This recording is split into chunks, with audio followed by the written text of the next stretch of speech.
We cannot make these conferences, I'm reading directly off my notes, I hope that's okay. We cannot make these conferences happen each year without our sponsors. So a big thank you to the following organizations who helped make it happen this year, also on very short notice, so that's exciting. Our gold sponsor is Blacklight. Yay! Our silver sponsor is MIT Libraries. Yay! Our bronze sponsors are For Science, Clear, Index Data, Johns Hopkins University Sheridan Libraries, Notch 8, Rockefeller Archive Center, and UCLA Libraries. Yay! And our contributing sponsor is Archive Space. Yay! Hey, guess what? There's Wi-Fi at this conference, and you can connect to it. You will probably be able to guess which Wi-Fi it is by looking at the list, but I will tell you anyway, the SSID is libraries are cool, because libraries are cool. And the access code is Code4Lib, that all lowercase with the number 4, CODE number 4, LIB, just like the name of the conference, no spaces. So once again, libraries are cool is the network name, and Code4Lib, like the name of the conference, is the password. It's very secure. Okay, so here's the part that everyone loves. There's microphones. If you are a speaker and you're not using the what's it, you need to use this what's it. If you are asking a question in the audience, you must use the microphone. Do not be like, hey, I'm just going to shout my question. I don't need a mic. Yes, you need a microphone so that the people watching at home can hear you. So hold your question until a mic minder gets to you. There are a couple of them. Mic minders, they've got, what you did, Matthew, and Trip is the other one, and there's an extra mic here for the speaker if you want to use a walkie mic. Yes, also, we are being transcriptionated live, so they are also, the human being transcribers need to be able to hear the people asking questions. Yet another reason to use a mic. Anyway, you get it, use a mic. So, this is where Dre's microphone spiel goes. Let me turn this one on so we can, all right, are you on? Are we on? Yes, okay. Let's talk about how to use a handheld microphone. Notice how I am holding the microphone pointing at my mouth. It is suspiciously close to my mouth. The microphone is a piece of food that you're about to eat. It is a candy bar. It is not an ice cream cone. Candy bar, ice cream cone. Do you hear the difference? Candy bar, ice cream cone, candy pointed at your mouth, point your mouth at it. It's a mutual relationship, and it's very close. And then AV will adjust the volume so that you don't destroy everyone's brains. But like this, don't lick it. It's not, you don't actually want to eat it, you're just considering eating it. All right, so that's the microphone. Everyone got it? Good, bad, good, bad. Okay. All right, thank you. I turned you off, why are you, is it just, okay. Oh, it's just this picking that up, okay. Oh, right, so that was Ray's microphone spiel. That said, if the speaker is remote or recorded, all questions and answers will happen on Slack, in the Code4Lib Con Slack channel. If you don't know about the Slack, ask someone next to you, I guess. Somewhere on the slides, oh, you know what? I have the URL in this slideshow if we ever get to it. All right. There are sign-up sheets for today's lightning talks and tomorrow's breakout sessions in the lobby near the registration desk. Is that actually currently true? It should be true soon if it's not currently true. Lightning talks are awesome. You should sign up for one. We need breakout topics. Please feel free to suggest some. When you suggest a breakout topic, you are committing to leading that breakout group. Don't chicken out. All right. Okay. And then it says, display this page and scroll to appropriate section. So I guess I'll do that now. Display, no, not that one. This one. I should have looked at this again before I did the thing, huh? Okay, display this page. Scroll to the appropriate section. Okay, here are our community support volunteers for the conference. The community support volunteers, or CSVs, are here to assist attendees. You can find their schedules and photos beneath the Conduct and Safety section of the website. I lost my place when I was gesturing. They are also wearing black and white striped lanyards to help identify themselves. The community support volunteers for this morning are see website. Andromeda, Yelton, and Sharon Clapp are on site this morning from 9 to 11. Are you there to wave and gesticulate wildly? Ah, they're there in the back. All right, excellent.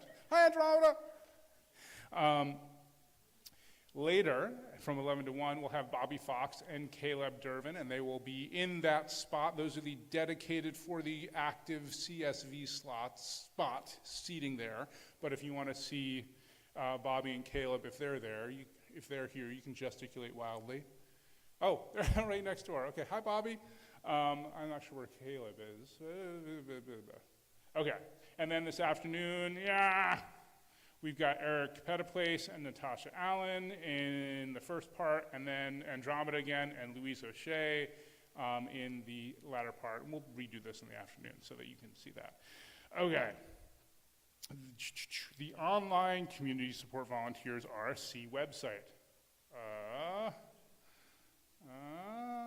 Oh, here we go. Okay. Oh, hey, all some familiar faces. Sharon, Caleb, Bobby, Mike Jarlow, Jing Han, Biblioteki, a.k.a. Chad Nelson, Louise, and Andromeda. Is Andromeda there twice? No. Okay. So look for those people on Slack. Their Slack handles are on the website. I will not go through the tedium of reading them out separately. I hope you all can find our conference website. You managed to register, so hopefully you can find the website. Okay. So lanyards, I don't even have mine on.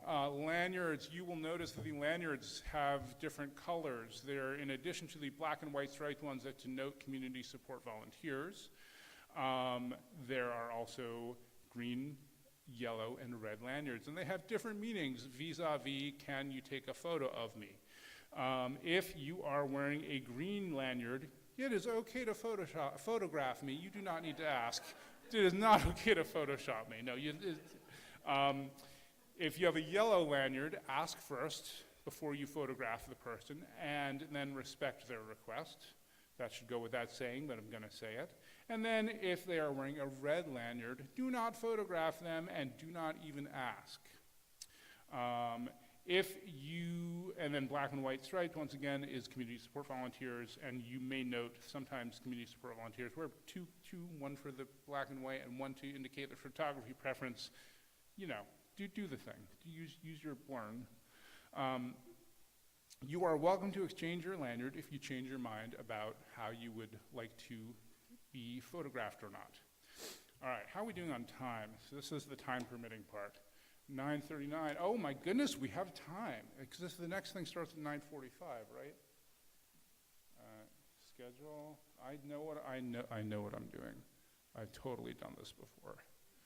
Okay.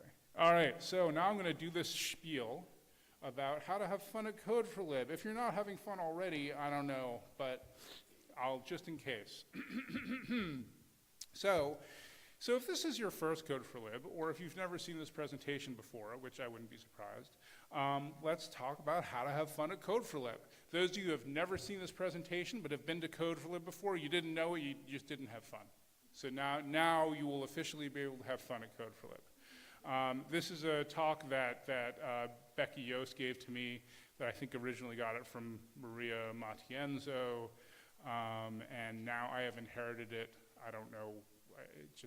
It's a thing. Okay, so you might be asking yourself, how did I get here? Record scratch. Maybe you don't think of yourself as like a coder or a techie person, or you're not in a library. Why am I at this code library conference thing? Well, we have lots of people who fit here. This is if you are proximate to the worlds of libraries or information or technology and they ever touch each other, there's a place for you here. So hackers, designers, architects, curators, catalogers, artists, and instigators from around the world. I'm not sure where this language came from. Oh, code4lib.org/about. There is no official organization to Code4Lib. It's just kind of like the people who are into this stuff and get joy and, you know, forward motion in their lives from talking about it. All just kind of come together and talk about it. You're welcome here. There is a place for you. We like sharing. We hope that you'll share with us. Share your cool stuff. Maybe you can come away with some other people's cool stuff, or maybe just have fun. I think even if not everything in this conference is for you, you will find something for you in this conference, and I hope that you have that experience. All right, what's next? All right, also, with that said, there's a lot of stuff that goes on at this conference. You're going to get a lot of information thrown at you. The term fire hose is often used both in the live setting and on Slack. You will be mentally exhausted before the conference ends. And if you need to take a little break, you should do this. Decompress. Leave the conference room if you need to. Skip a talk block. It's okay. Do we have a quiet room this year?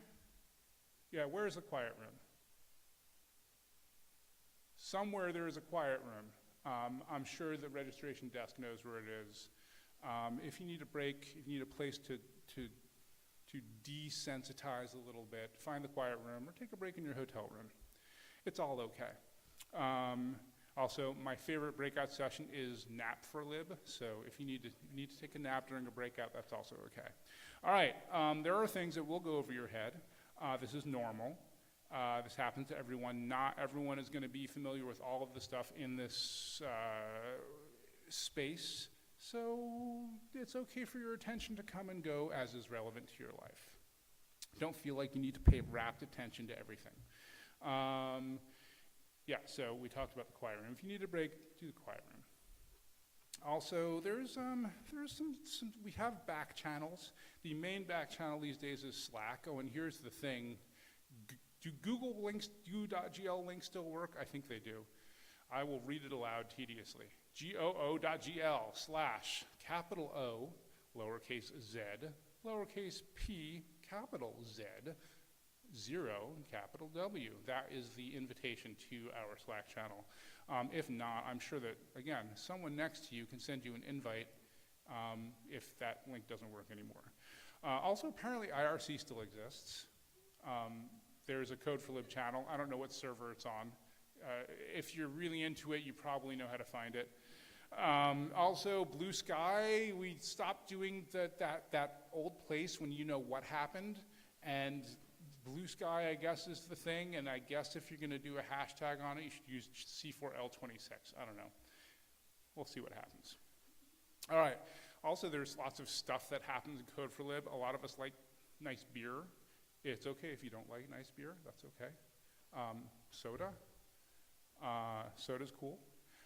Sometimes in the Slack channel, not so much these days, but sometimes you will see ++ and -- after a thing, and that is to indicate approval or disapproval of said thing.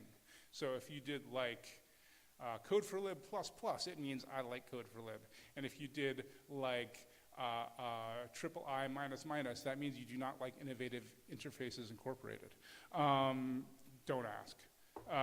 You can ask, it's fine. Also, there's this whole thing about whether it's pronounced Code4Lib or Code4Lib. There is a correct answer to this question. There is a correct answer to this question. Also, yeah, so in general, there's a little bit of like insider stuff that happens here, but we also don't want to be a place that alienates newcomers. We love newcomers. If there's a thing you just don't understand, it's okay to ask. All right, and we have lots of interests. And in the interest of time, I'm just going to say, follow your interests. It's cool. Do what you like. Don't do what you don't like. Do some of the extracurriculars. The newcomer dinners are tonight. You should do those. They're fun. Go have a meal with someone. Speaking of meals, we like food. There's going to be lunch on site, but also Philly's a great food city. Go have a cheesesteak or a roast pork or something that doesn't have meat in it. Pretzel, there you go, pretzels. Food, it's a good way for us to get together. Also coffee. You should challenge yourself to see if you can make the coffee service run out. That's the goal. If you succeed in that, you will have won the conference. I know I'm running long, but we need to talk about how we love newbies. Hello, newbies. We love you. If you're a newbie, raise your hand. Is this your first Code4Lib? Yay! All right, welcome. Consider doing a lightning talk, seriously. We love newbies, and we extra love newbies who do lightning talks. Spaces are limited. And also, go to our website.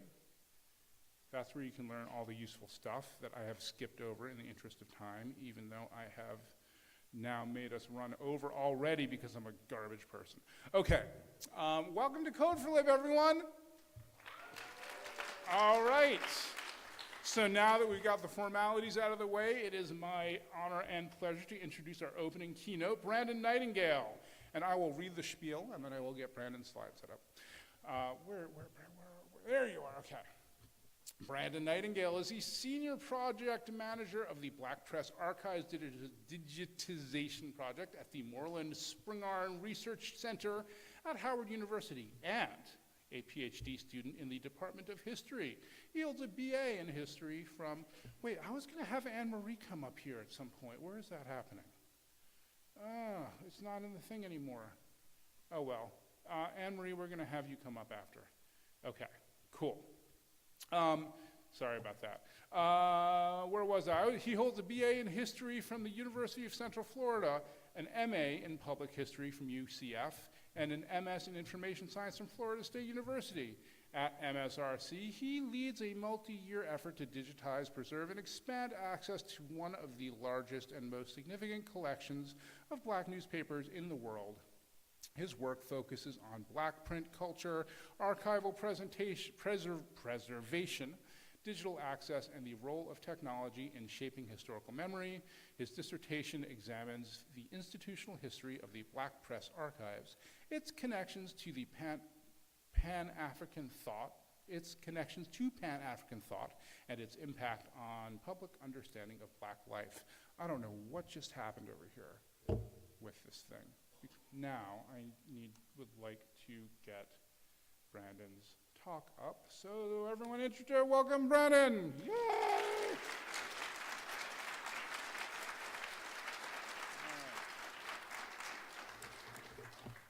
Clicky, clicky, all right. Are you going to use this or that? I'm going to use this. All right, cool. Thank you. Thank you.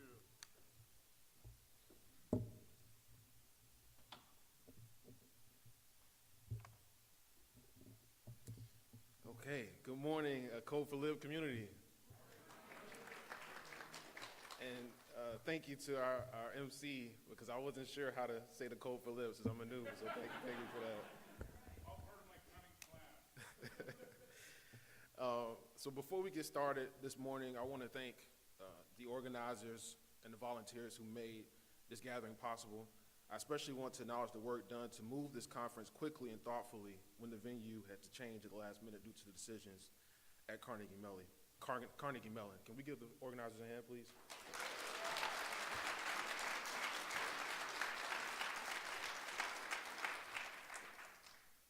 Now, this may be my first Code4Lib, but I already understand something important about this space. Things happen here because people collaborate, experiment, and act. That kind of community is powerful. That kind of responsiveness reflects something that seems to be at the core to this community. You adapt systems when the conditions change. You do not simply accept them. That instinct is exactly what I want to talk about today. Today's title, the presentation is titled, Building Against Erasure, Archives as Critical Technology. Because for you, it's not just about code. It's not just about libraries. Yet this group is a collective of catalogers, architects, curators, designers, and instigators who work on what we casually call technology stuff as we saw on the screen earlier, but that stuff is not trivial. It is infrastructure. And archives are infrastructure too. When most people hear the word archive, they imagine storage. They imagine boxes. They imagine preservation as something passive. But archives are not storage. Archives are technology. They are engineered systems designed to determine what persists. They are information architectures that decide what is retrievable. They are pipelines that transform fragile material into structured, queryable data.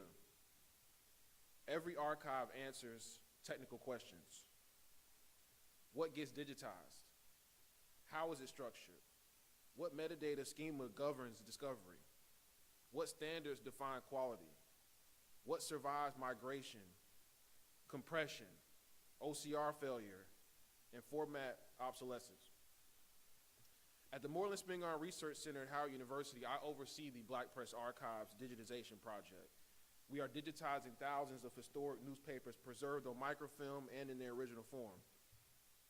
That means managing film scanners, or roll film scanners, calibrating to the federal agency's Digital Guidelines Initiative, otherwise known as FADGI standards, tuning optical character recognition, otherwise known as OCR, structuring issue-level metadata, reconciling page splits, planning long-term storage across hard drive arrays, and designing digital delivery systems.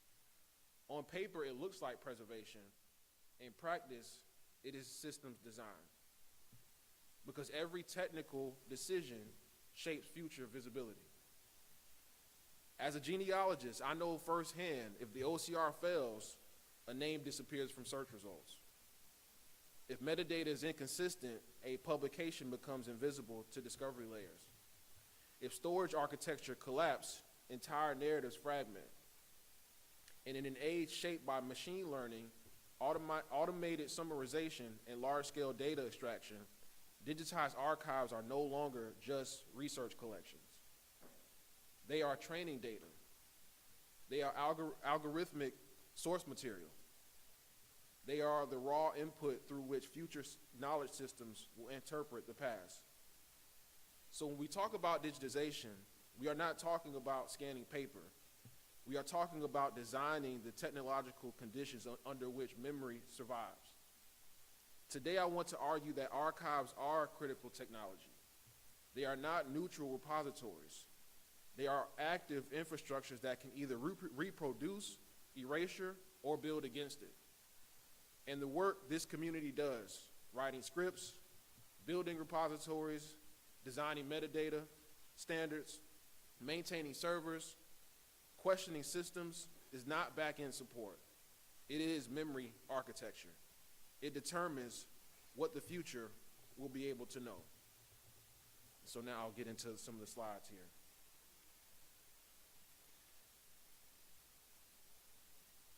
So what exactly is the Black Press? The Black Press refers to the network of African-American owned and operated newspapers that began in 1827 with the publication of Freedom's Journal out of New York City. Since that moment, black newspapers have functioned not simply as media outlets, but as parallel information infrastructures.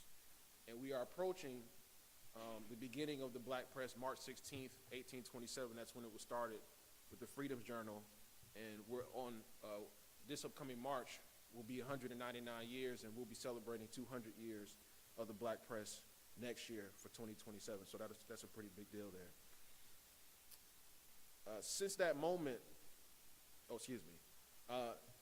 the paper itself documented lynchings when mainstream newspapers refused to. They reported on voting suppression when local authorities denied it. They tracked migration patterns, war service, labor organizing, civil rights organizing, and community building across generations. In 1998, the filmmaker Stanley Nelson released a documentary titled Soldiers Without Swords, chronicling the history of the Black Press. The title comes from a phrase used to describe black journalists who fought racial injustice, not with weapons, but with words. They were called soldiers because they were engaged in struggle. They were without swords because their instrument was the printed page. But the metaphor runs deeper. These newspapers were not just storytelling patterns, they were infrastructure for resistance. They built national networks long before the internet through wires like the Associated Negro Press. Stories moved across states, across regions, across political contexts. In many ways, the black press functioned as a distributed system. It aggregated information, it replicated content, it maintained redundancy across geography, it ensured persistence even when individual offices were burned, attacked, or shut down. When mainstream newspapers ignored racial terror, the black press dominated or documented it. When public record failed, they created record. When institution erased, they preserved. That is what Soldiers Without Swords really means. It means journalists acting as infrastructure. It means print as counterpower. It means information as defense. And here's why this matters to this room. Because today we are not just preserving newspapers, we are preserving a technological system that once functioned as the backbone of black political life in America. The black press was a communications architecture, a redundancy network, a distributed knowledge system, a memory protocol. And now, in digitizing it, we are translating that analog infrastructure into digital infrastructure. But transition is not neutral. When we move from the microfilm to the OCR, from column layout to structured metadata, from physical issue to digital object, we are redesigning the system. We are deciding how those soldiers without swords will be legible to future algorithms. If we fail to digitize accurately, their work becomes fragmented. If metadata is thin, their voices become unsearchable. If storage fails, their resistance dissolves into corrupted files. So when I say archives are critical technology, I mean this. We are not just scanning history, we are rebuilding the infrastructure of resistance for the digital age. And that is not passive work, that is architectural work. And so I always begin my presentations showing this image here that you see on the screen. So this is the workers of the Pittsburgh Courier newspaper in 1946. At the time, this was one of the top selling African-American newspapers across the U.S., and this is from Getty Images, this image here. I usually like to use images from our archives, but I love this picture here. And I start with this picture because this is a representation of sort of what we do at Moreland in the Black Press Archives. You see a lot of people, you see the newspapers in the back, you see some people on the phone, you see some folks writing, some folks typing. That is a direct correlation to what we do when we are working. I have a full-time staff, a great staff, and we have 7 students also as a part of our Moreland Scholars Program at Howard University, and we are working hard to digitize the Black press. And so I just gave you all an idea about the Soldiers Without Swords. If you haven't watched the film by Stanley Nelson that was released in 1998, I encourage everyone to. I usually try to get my staff to watch. If you join the staff, I usually encourage everybody to watch that because it gives you an idea of what the Black press really stands for. And so the actual Black Press Archives itself, it began as a joint project of Howard University and the National Newspapers Publishers Association, in other words, NNPA, otherwise known as NNPA, in 1973. And the Black press remains a staple within the Black community and really across the world, or wherever there exists people of African descent. And so again, this was a joint effort over 50 years now of the Moreland Spingarn Research Center and the NNPA. And you can see the microfilm roll and also the header there, the Pittsburgh Courier, one of the most noted Black press publications. And so the collection itself currently holds well over 2,000 newspaper titles, literally from across the world, right, in the U.S. and Africa and the African diaspora.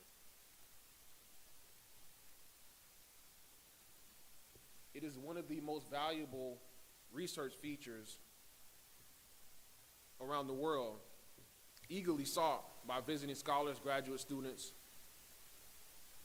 If you want to know anything about the Black experience, I recommend definitely just coming and visiting Moreland Spingarn Research Center, but also, and more specifically, the Black Press Archives. Because again, we chronicle and archive from the start of the Black Press, 1827, all the way to the present. Currently today, publishers are sending us papers today, hard copy and digital, as we are continuing to preserve the Black Press. Also, the collection also includes files of Black papers, as well as the records of Black editors, publishers, and journalists, okay? So not only do we have the papers, we have the stories of how the papers were built and about the people who were writing in them.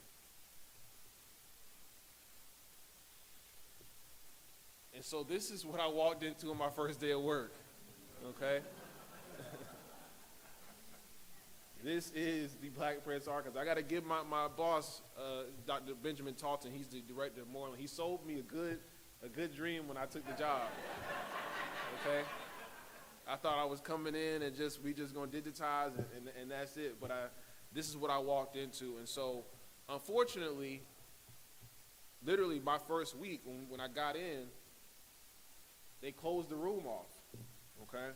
Because it was the papers were too deteriorated. It was a lot of mold in there, and so they closed it off. So we quickly had to pivot to our microfilm collection. So everything that we have digitized up until this point is mainly off of our microfilm. And for those that don't know, the copyright or the public domain area for newspapers is 95 years. Okay, so everything published in the U.S. for newspapers, anything before 95 years, we can put up without any restrictions. So that is what we're doing. So from 1827 all the way to 1931, we are currently right now uploading the Black Press publications that we have in our collection from 1827 to 1931. Over 100 publications of the Black Press will be up on our Digital Howard site, and I'll send you all a link for the QR code at the end of this.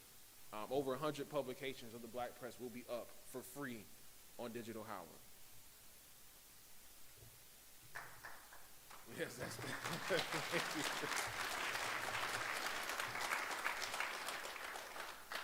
That definitely deserves an applause there, so thank you.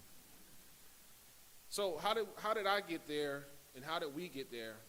The Moreland Spingarn Research Center received a $2 million grant from the Jonathan Logan Family Foundation to support the preservation and digitization of the Black Press Archives. And we're on great terms with the Jonathan Logan family. That money was given in 2021, and so we're coming up to the end of that partnership there.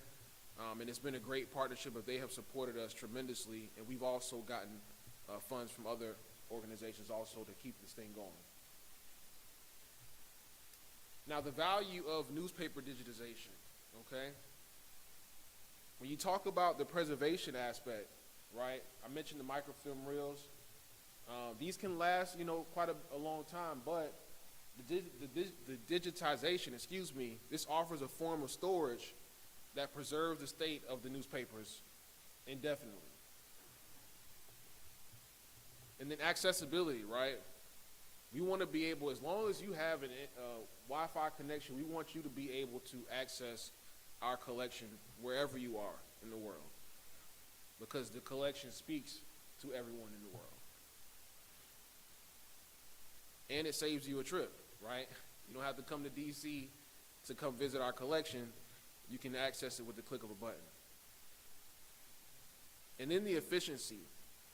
So using digital tools like OCR, optical character recognition, that's something we take very seriously at Howard.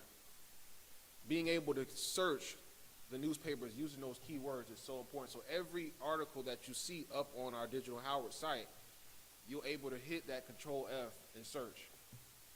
To the best of our ability. As you all know, OCR isn't 100% accurate, but it's pretty close. And then the project timeline. So it didn't actually go like this, as most projects know. If you've ever been in the project space or project management, there's always curveballs, right? But this is what we set out to do.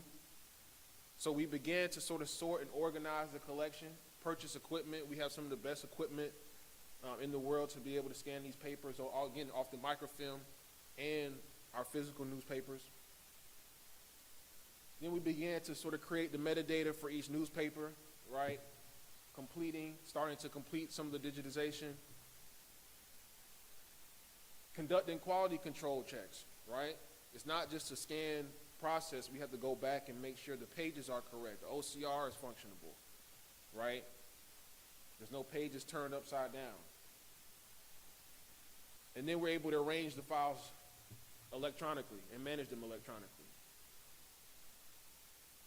Creating an on-site public access system.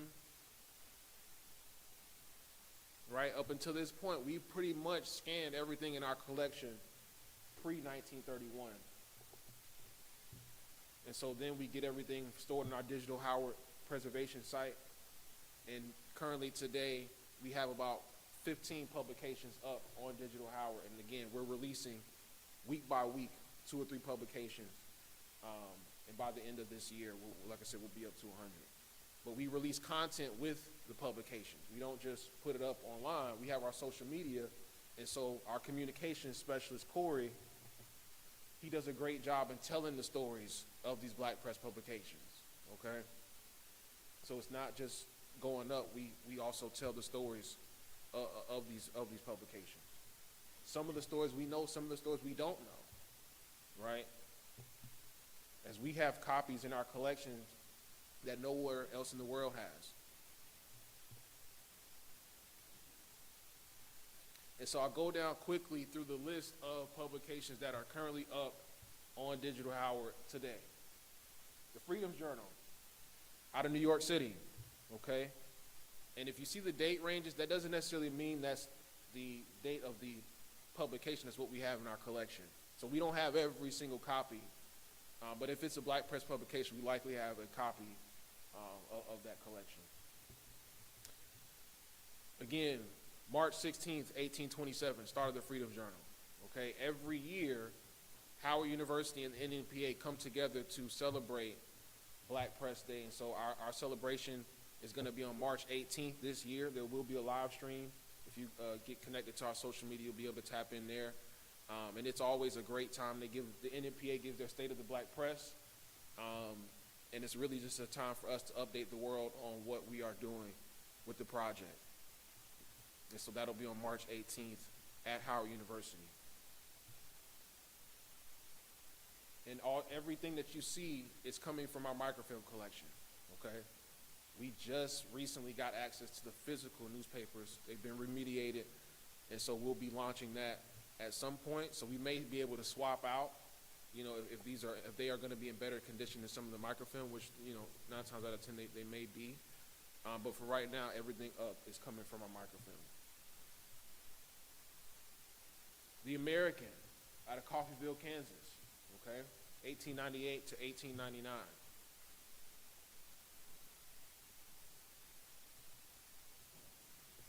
The Advocate, otherwise, and I believe it was later titled the Leavenworth Advocate, out of Leavenworth, Kansas, 1888 to 1889.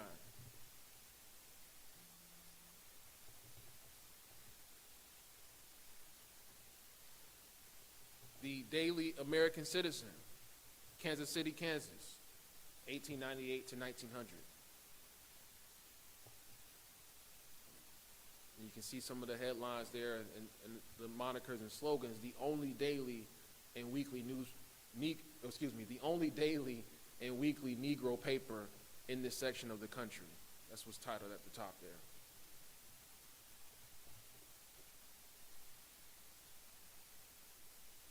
You can see some of the headlines. This is the Bluff City News out of Memphis, Tennessee. This is the only issue that we have in our collection on microfilm. 1916.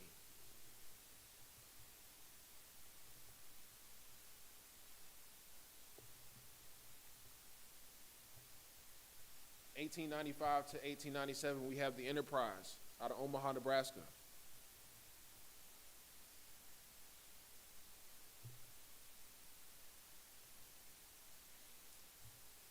Where I I am, where Howard is. Washington, D.C., the grit, okay, 1883 to 1884. I believe the title here says, oh yes, Washington City. And this is March 8th, 1884, that issue there.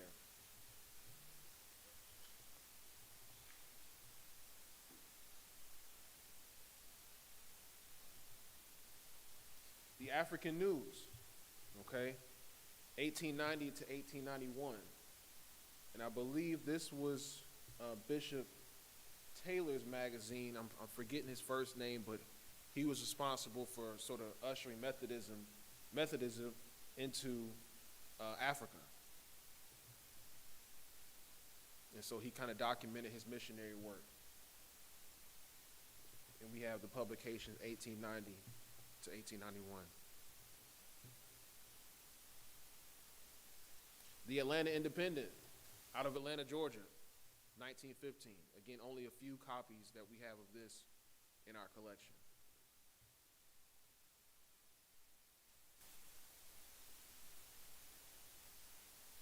The Langston City Herald, out of Langston City, Oklahoma, 1891 to 1893.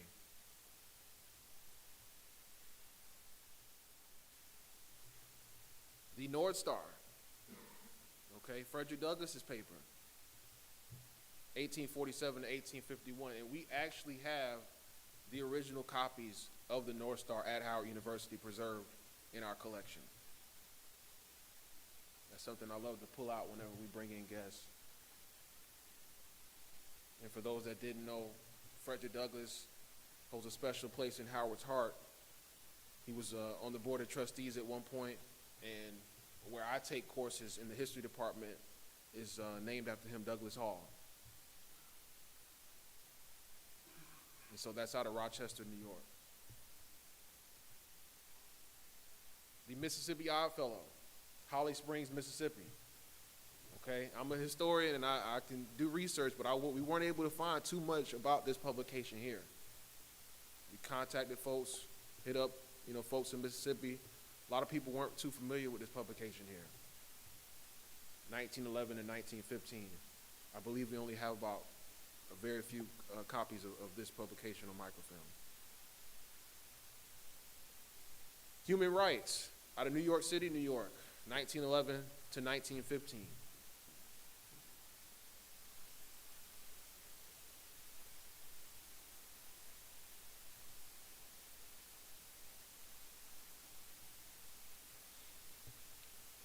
The New Orleans Daily Creole, out of New Orleans, Louisiana, 1856 to 1857. Again, all these publications are up on our Digital Howard site today. 1832 to 1833, Genius of Universal Emancipation, and this was in 3 specific areas: Ohio, went over to Tennessee, and Baltimore.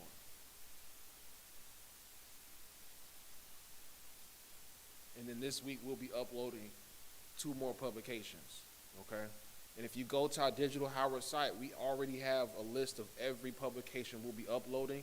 Not everything has the collection in it, but that's why we want you to tune into our social media so you can understand the stories behind each publication as we begin to upload it.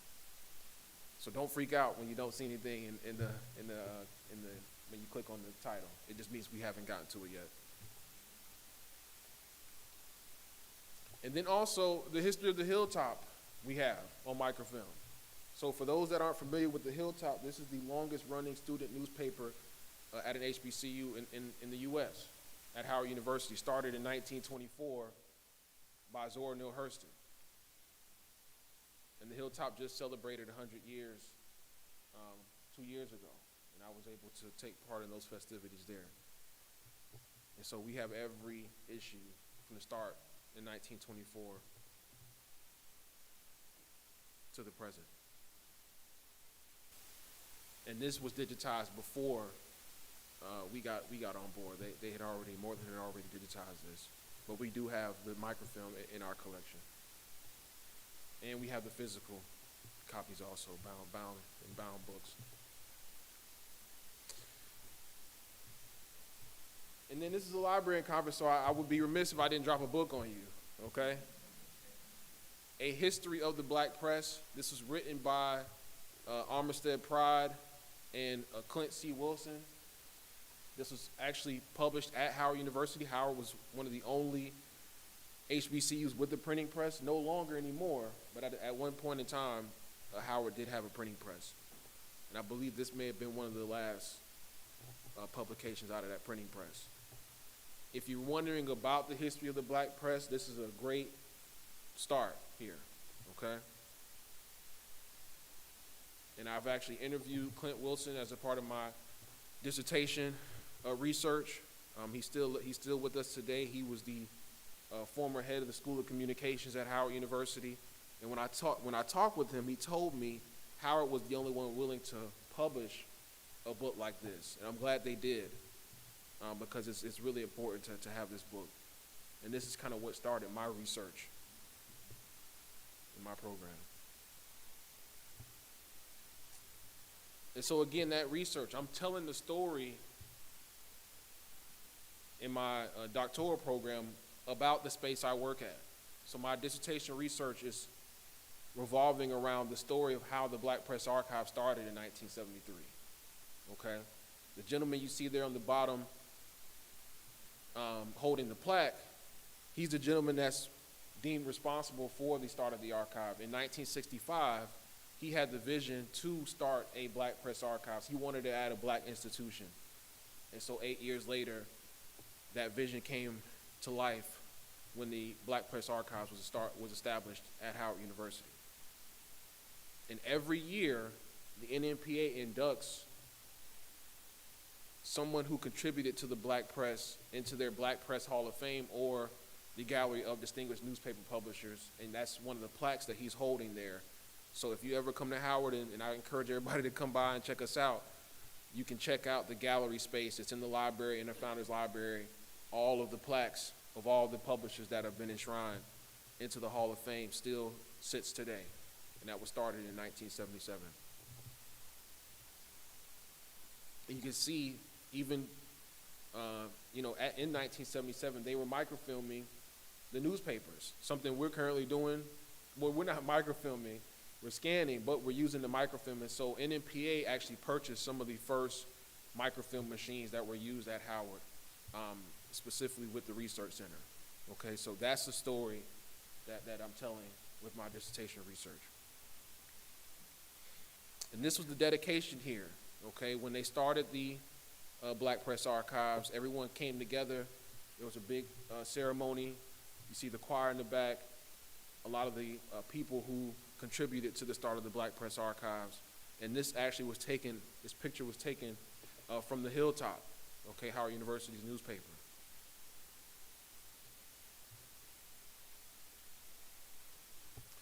And then the team, okay?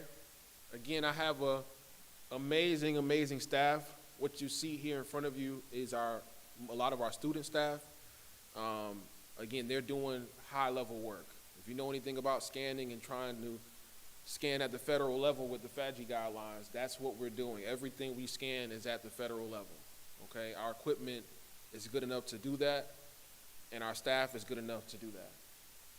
Our students and our professional staff, again, scanning at one of the highest levels that you can produce.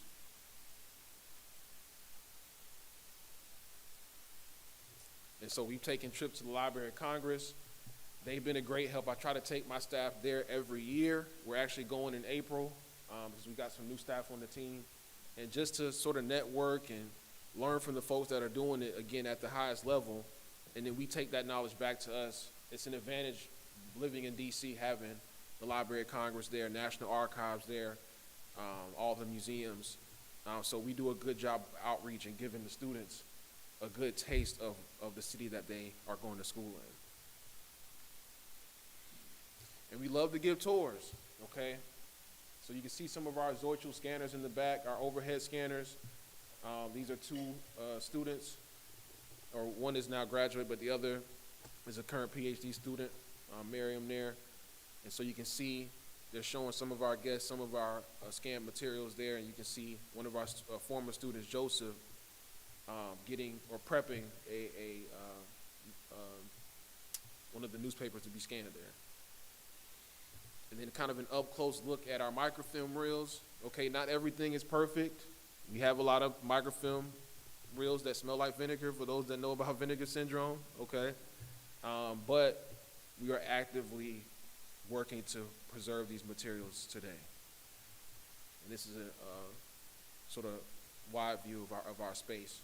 So you can see some of the newspaper boxes in the back there.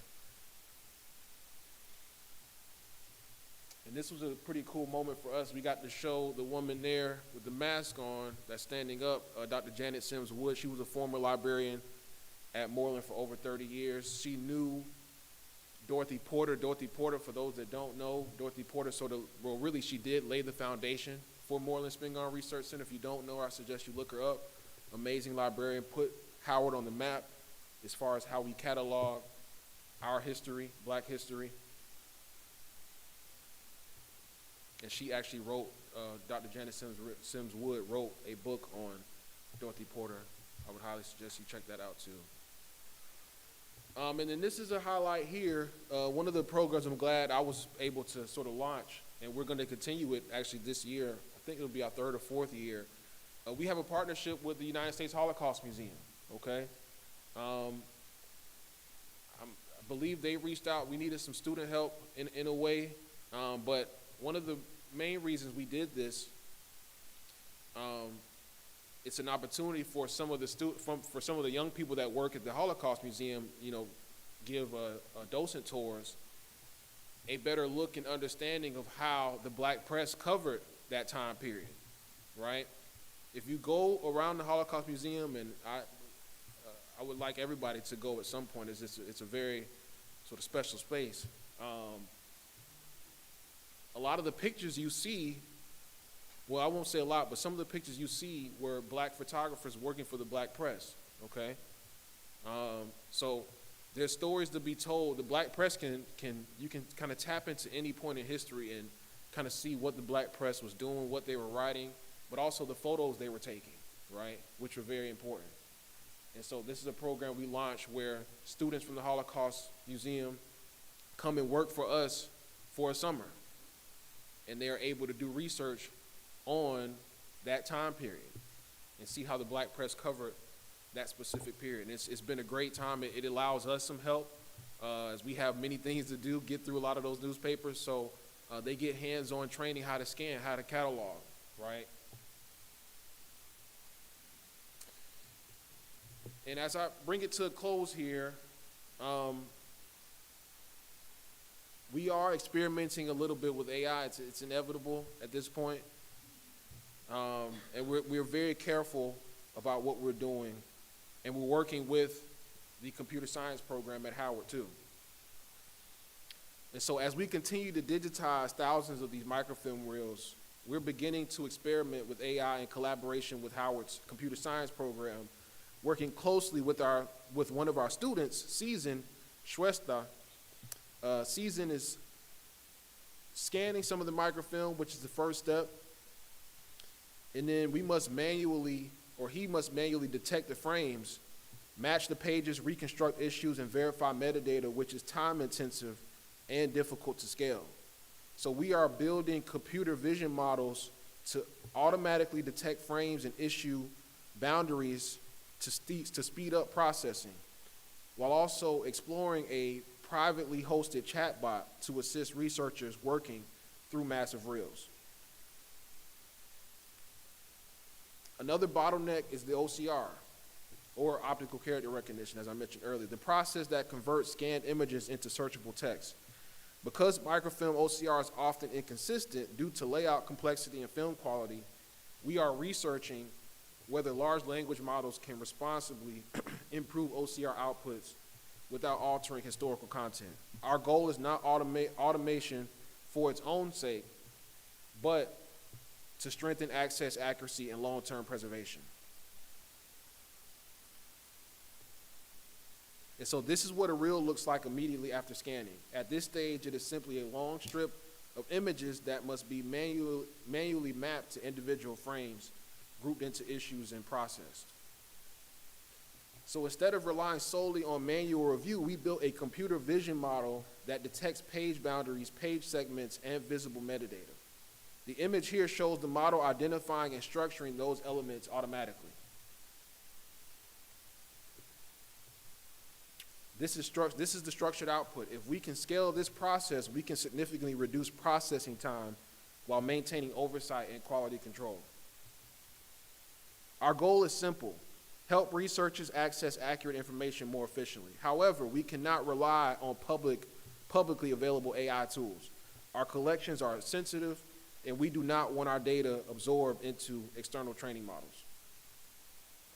So what you see here is a prototype of a privately hosted interface which researchers can ask questions directly about issues they are reviewing. In this example, only blue highlighted text has been successfully OCR'd, meaning large portions of the page often contain critical information that is not machine readable. Even with the state-of-art OCR tools, this quality does not significantly improve. And so our next step is to explore how large language models used carefully and responsibly might help improve OCR accuracy and restore researchability without compromising historical integrity. And this is something that our computer science program is currently working on, and they'll have even more of an update. Season will have an update at our Black Press event day in about 2 weeks.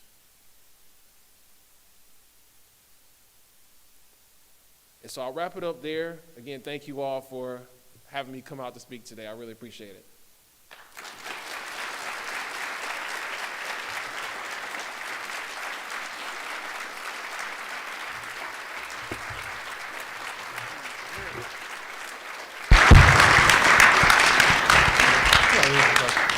We thank you very much. We've got 5 minutes for Q&A. That's at least a good couple questions. Wave around frantically if you would like a mic runner to approach you. I'm actually going to take the privilege of having the mic to ask a question from the Slack. That Andromeda asks, I would definitely be curious to hear more about the nuts and bolts of how you apply OCR. My experience is that OCR newspapers from that period is not that great in accuracy. So you touched on this sort of toward the end a little bit. But what other pieces of tech stack and workflows are you using to increase accuracy? Yeah, so we have we end up bringing in, expanding our staff, and I end up hiring a specific person to work on our quality control analyst, Seth. And so now we have significantly improved our OCR process because, again, it's shaky. If you know anything about it, it's shaky. And we actually have our OCR built into our machines. And so we got all of our equipment through the Crowley company. And I believe their OCR is powered from Tesseract. And I think the thing is we understand that it's not going to capture everything, unfortunately. But that doesn't withhold us from releasing the information. We flag it, we reach out, we've reached out to the Library of Congress to see what they're doing to kind of mitigate these issues. But for the most part, we are getting good results. Okay, I would say about 70% of our things are picking up accurately, which is actually pretty good considering the volume of issues that we have. Any other questions?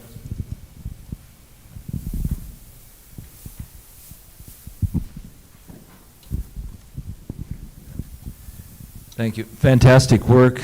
I know you have your hands full just to get done what's on your plate, but have you had a chance to look forward to where you might fill in the gaps with missing newspaper volumes from other institutions? Yes, great question there. So we are currently cataloging today, so we actually do not have a finding aid because we're constantly adding. So if you want to check out our collection, we have a virtual option that pairs you with our librarians, and they can kind of tell you, what it is that you're looking for. But once we get everything cataloged, I will hope that will be by the end of the year. We are going to begin to contact other institutions and see what it is that they have. We've been approached quite a bit, but we just aren't ready to release all that information at this moment because there's so much stuff that we are currently archiving now. Like I mentioned, the North Star, we have the physical copies. We just came across those copies, right? When they stored all of our papers up, we didn't know which was what, and so we're currently sifting through all of our publications now to try to understand what it is exactly we have, and then we'll start reaching out to other institutions. All right, thank you very much. I know I saw the mic get handed to some folks, but we are at time, so perhaps you could ask a question over the break. We are officially on break until 10:45, at which time we will reconvene here for the first block of selected talks, and also some more song and dance from me. All right, thank you very much.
Check, check. 1, 2. Hey, hey. Bring it up, bring it up. Hey, hey, hey, check. Bring the volume down on your music. Hey, check. Hey, 1, hey, 2. Check. 1, 2, 2. Hey, hey.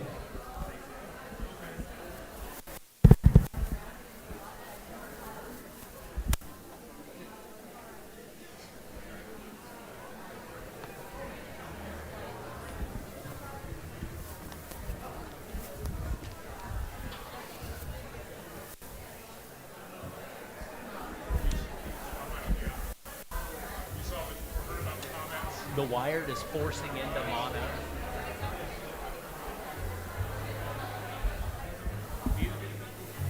Mute.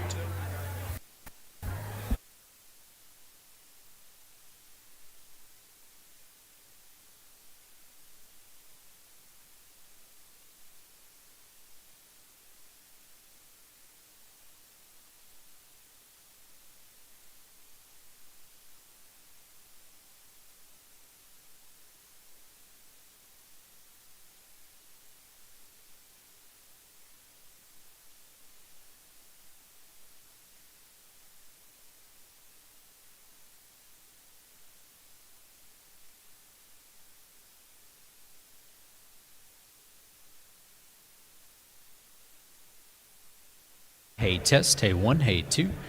Hey, check. Hey, test. Hey, 1, hey, 2. Give me a little gain. Hey, check. Hey, 1, hey, 2. Check. 1. Too much. Bring it back. Hey, check. Hey, 1, hey, 2. Test. 1, 2, 2. Hey, check. Check. Hey, test. Can you hear me, Bronco? Sound good? Hey, test. Hey, check. Check, check. 1, 2. Hey, hey. Hey, test. Test. Test. The only words I know are test. Hey, hey, hey, check. Hey, 1, hey, 2, test. Check. 1, 2, test. 1, 2. Ringy. Still ringy. Hey, check. Hey, 1, hey, 2. Check. 1, 2, test. 1, 2, 2. Check. 1, 2. Hey, test. Hey, 1. Hey, 2. Check. 1, 2. Test. 1, 2, 2. Check. 1, 2. Let me know when you feel good, Bronco. Hey, check. Hey, 1. Hey, 2. Sounds like you got the ring out of it. Hey, check. Hey, 1. Hey, test. Hey, 1. Check, check. 1, 2. Ooh, too much. Hey, check. Hey, 1. Hey, 2. Test. 1, 2, 2. Check. 1, 2. Test. 1, 2. Hi there. How are you? Hey, check. Bronco. Is it good? Okay. Mute.